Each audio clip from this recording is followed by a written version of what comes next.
TOEFL primary step 1 test format ఎలా ఉంటుందో ఒక్కసారి మనం ఇక్కడ మీకు ఇచ్చాము చూద్దాం.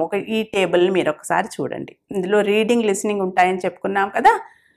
రీడింగ్కి 36 questions plus 3 example questions, total 39. They have to do these questions in 30 minutes. ఇది టైం యాక్యురేట్గా పాటించవలసిన ఎగ్జామ్ అండి. స్టాప్ వాచ్ ఆన్ చేసి టీచరు కరెక్ట్గా 30 minutes తర్వాత పిల్లలు ఈ ఎగ్జామ్ రాయడాన్ని ఆపించేసేయాలి. తరువాత ఈ టెక్స్ట్ బుక్లెట్తో పాటు వాళ్ళకి OMR షీట్ ఇవ్వబడుతుంది. ప్రతి క్వశ్చన్ కింద ABC మల్టిపుల్ చాయిస్ ఇస్తారు. వాటిల్లో కరెక్ట్ అయిన దాన్ని OMR షీట్ మీద పిల్లలు పెన్సిల్తో బబుల్ చేయాల్సి ఉంటుంది. సో ఆ బబ్లింగ్ టైంని కూడా కలుపుకొని మొత్తం 30 minutesలో పిల్లలు ఈ ఎగ్జామ్ని కంప్లీట్ చేయాల్సి ఉంటుంది. అలాగే లిసనింగ్కి వచ్చేసరికి 36 క్వశ్చన్స్ ఉంటాయి, 5 ఎగ్జాంపుల్ క్వశ్చన్స్ ఉంటాయి, టోటల్ 41 క్వశ్చన్స్. దీనికి కూడా 30 minutesలో చేయాల్సి ఉంటుంది. ఇది ఎగ్జామినేషన్ ప్యాటర్న్. నెక్స్ట్ ఇక్కడ రీడింగ్ టెస్ట్కి వచ్చేసరికి ఇందులో 3 types ఆఫ్ క్వశ్చన్స్ మనని అడగటం జరుగుతుంది. ఫస్ట్ టైప్ ఆఫ్ క్వశ్చన్ ఏంటంటే match picture to words. Students see a picture and 3 written options. ఒక బొమ్మ ఇస్తారు, దానికి 3 ఆప్షన్స్ ఇస్తారు. కరెక్ట్ ఆప్షన్ ఏమిటి అన్నదాని పిల్లలు గుర్తించి వాళ్ళ OMR షీట్ మీద బబ్లింగ్ చేయాల్సి ఉంటుందన్నమాట.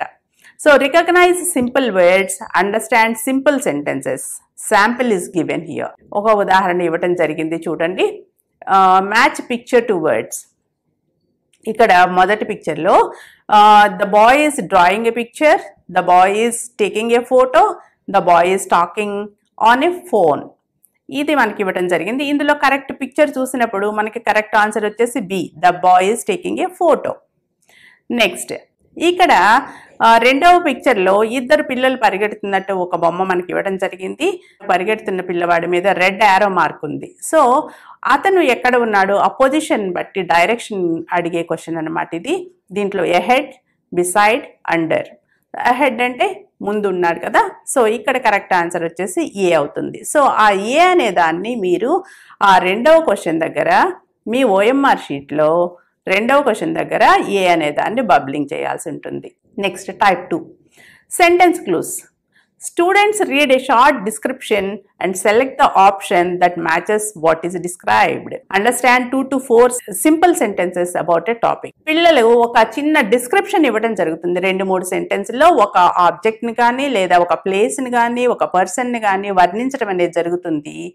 దానిని బట్టి అక్కడ కింద 3 ఆప్షన్స్ ABC ఇచ్చిన 3 ఆప్షన్స్లో అది దేనికి సరిపోతుందో పిల్లలు గుర్తించి దాన్ని OMR షీట్లో బబుల్ చేయాల్సి ఉంటుంది. ఇది సెకండ్ టైప్ ఆఫ్ క్వశ్చన్. ఇక్కడ ఒక శాంపిల్ ఇచ్చారు చూద్దాం. Students go to class here, teachers work here, it has many desks, what is it?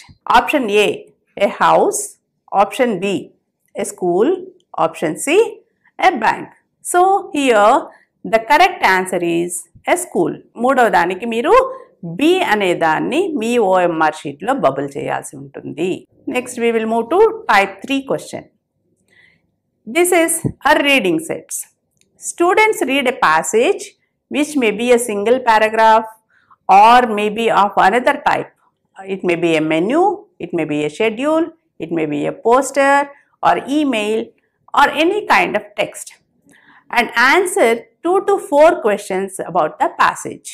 ఈ టైప్ 3లో మనకి ఏదైనా ఒక ప్యాసేజ్ లాంటి టెక్స్ట్ ఇస్తారు.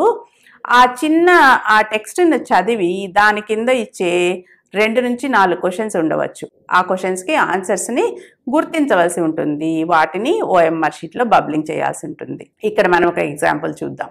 ఈ రీడింగ్లో థర్డ్ సెట్ మనకి ఇక్కడ ఒక ఈమెయిల్ ఇవ్వటం జరిగింది. చూడండి, ఈ ఈమెయిల్ ఎవరు రాశారో, ఎవరికి రాశారో, ఏమి రాశారో ఒక్కసారి మీరు 1కి 2 సార్లు చదువుకోండి. ఆ టెక్స్ట్ ఒక్కసారి చదువుదాం. ఏముంది అక్కడ? I really enjoyed your class last year.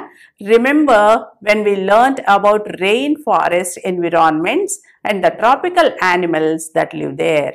Well, this summer I went to the zoo with my family and I saw some of these animals. I saw monkeys and all sorts of colorful birds.